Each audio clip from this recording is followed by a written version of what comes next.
Hello, it is literally night time when I'm filming this. Today I'm going to rate all of the books that I read this year because absolutely nobody asked for it, but I will want this for future reference, so you're getting it.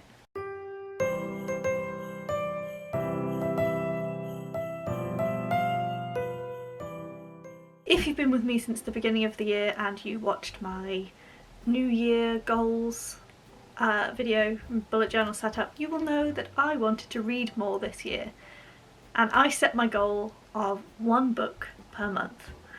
I missed it by quite a lot, but I read more than I did in 2020, so technically I read more and technically I succeeded my goal. One of the books was also really thick, and I'm not counting the one that I'm halfway through. So I read 7 books this year, which isn't a lot for a lot of people. But for me it is, because I struggle reading, being deafblind, visually impaired, unable to see, and struggling with managing my time and then feeling guilty when I sit and read a book. So I know for next year how I can try and help myself read more. But I have some books to rate. These aren't all of them. One of them I borrowed and one of them I have lent to somebody, and I cannot remember who has it, but I don't have it in my pile.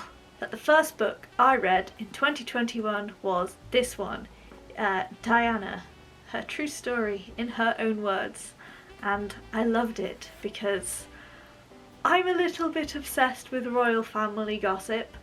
The actual royal family, not so much. We don't need her or them, like they're just expensive. And one of them owns Cornwall, so absolutely not. But the gossip, however, and the protocol and the ins and outs are absolutely fascinating, and this really sheds some light on it, and I really actually do want to read it again.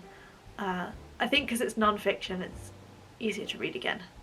But this was really good. This I was completely engrossed in, especially because it's had edits since her tragic death, and it's got bits of where tape recorders couldn't be transcribed before, but now they can, so we have more content, some history and aftermath. I thought it was great, really entertaining. There was a lot in it that I didn't know from TV documentaries, but it wasn't like groundbreaking stuff, because obviously the groundbreaking stuff made it into the documentaries. But I fully recommend this book. I would give it a 9 out of 10. It's very interesting, like the good bits are good, but sometimes some of the history stuff feels irrelevant and is a little bit boring. That's the only reason it lost a point, because it kind of makes it a longer read. In terms of where it ranks in the books that I read, it's up there, but technically it's first on the list because it's the first one in the rating, so we'll get back to that one. Next, let's go for a book that I hated.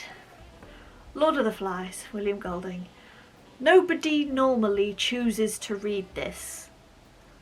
The first time around I didn't choose to read it, and then because of my memory issues I didn't remember reading it, or don't remember the content of it since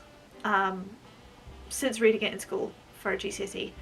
So I wanted to read it again because I talked about this in my in-review video where I reviewed it, that one of the biggest issues I have with reading in school is you read it in a weird order, you don't read the whole thing.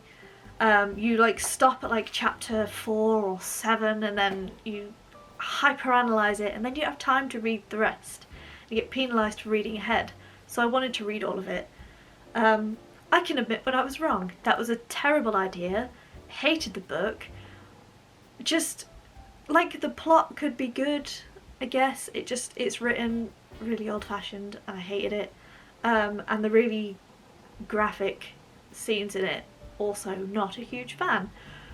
I would give this a 3 out of 10, and it only gets a 3 out of 10 because of all the memes about the pandemic and the current global situation, especially in the UK. So that's a 3 out of 10, and that goes right on the bottom of the pile. The next book, similar train of thought, was this one, Boy in the Striped Pyjamas. We all know what the Boy in the Striped Pyjamas is about. Again, I read it for school, only read bits of it, didn't read all of it, wanted to read all of it, and hated it. Hated it. It just feels wrong. It was never going to be a comfortable read, but when you know about the background of the author, it becomes even less comfortable.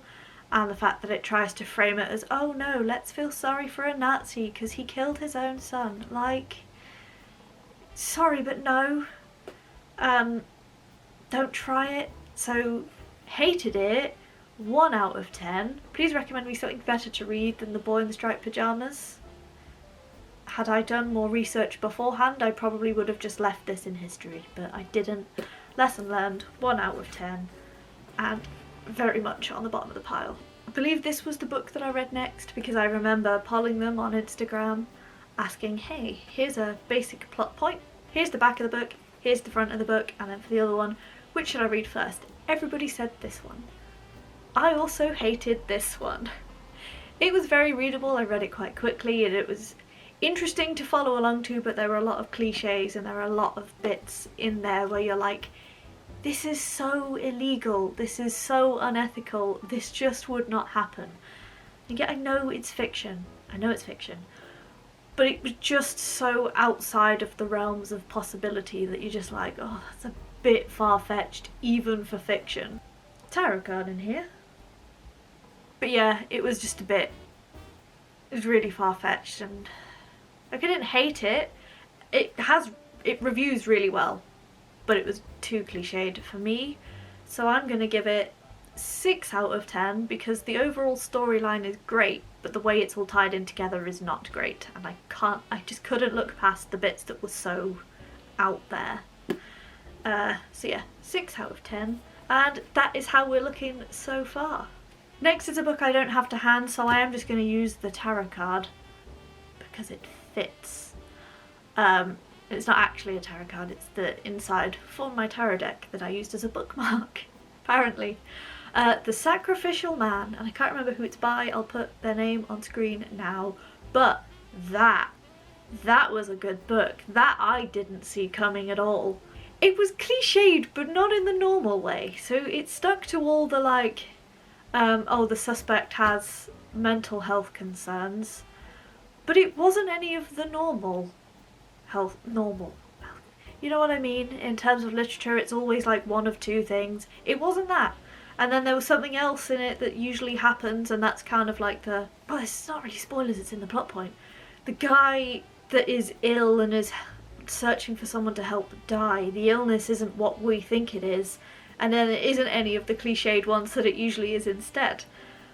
And it was just mind-blowing, and then the ending, mind-blowing. I don't agree with the very ending. I think that's always a cop-out, what they did. But it was a good book nonetheless, and that doesn't ruin it for me.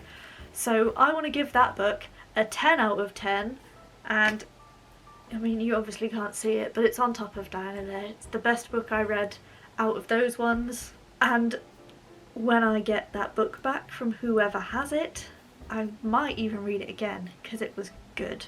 I want to read it for subtext and things I missed the first time. So next is The Guest List. The Guest List was also really, really good. I am really into my crime thriller books, if you can't tell. I really enjoyed this. There were parts where it was complicated, but there was enough going on that you kind of remembered. Old friends, past grudges, happy families, hidden jealousies, 13 guests, one body. You get like most of the, I think you get to about there, and you just don't know who's died yet. And that's kind of the best bit, because you spend most of the book going like, I can't even figure out who done it, because I don't know who there is to have done. It's a great book. I really enjoyed it. And the end I didn't see coming. So I also want to give this 9.5, 10. I should have rated these as soon as I read them, but 9.5. So that's what our stack is looking like so far. And then the last book that I read was The Seven Deaths of Evelyn Hardcastle, which I have returned to its owner, and oh boy. Spoiler alert, that was the best book I've read this year. I almost want to give it an 11 out of 10. It was so good. Like, it was just so good. It was so clever. There were layers. It wasn't overly complicated. It was nicely summed up, so the important things, you didn't forget the important things, even though there was a lot of important things. You were reminded. It was clever in terms of plot, it was clever in terms of the intricacies and the rules in it. If you've read it, you'll know what I mean. The characters were all really, really good. I think the women characters could have done with a little bit more development. That's kind of my only part of this. A lot of the characters were men, but the men weren't all perceived to be great people, so we can look past that. And it wasn't all the men are here to save the woman. Like, it kind of was, but it wasn't. It's just great. It was a great book, and I still, like, when I'm daydreaming, my brain still goes to their little ballroom that they had, and it's created like an inner world that has stayed in my head, so I get to keep that now. Blackwater has stayed, and I love it, and I hope that they make it into some kind of film or TV adaptation, because I want to watch that, knowing full well it won't be as good as the book, but I really want to watch it. So that would be an 11 out of 10. That sits on the top of the pile, on top of the tarot card, right there. And that's my ranking for this year. Next year I'm going to have the same goal, and actually try and stick to a book a month with my new, with the new things I've learnt about how my brain works when it comes to reading. I feel like I can hit my target next year, and I'm going to be reading books solely that I want to, and that are going to be fun for me, unlike The Lord of the Flies and The Boy in the Striped Pyjamas, which were just kind of, I just want to know what happens. This time it's going to be more fun, and I've got the stack of books behind me that I showed off in another video, I forget now. So I have plenty of books to read, to be getting on with, and I still need to restart Pine by Francine Toon. I have not included that in this ranking because I started reading it, I haven't finished. I made the decision to start over and just read it in a mammoth session. Haven't done that yet because Vlogtide is a lot. So if you stuck with me, well done. Don't forget to like this video, drop a comment down below if you have any book suggestions for me for next year, subscribe to my channel if you haven't already, and ring that notification bell so you get notified every single time I post a new video. Videos go up every Saturday at 6 PM UK time with at least one bonus video every single month, apart from this month, which is Vlogtide, and you're getting one video every day for 21 days in the lead up to Yule. See you!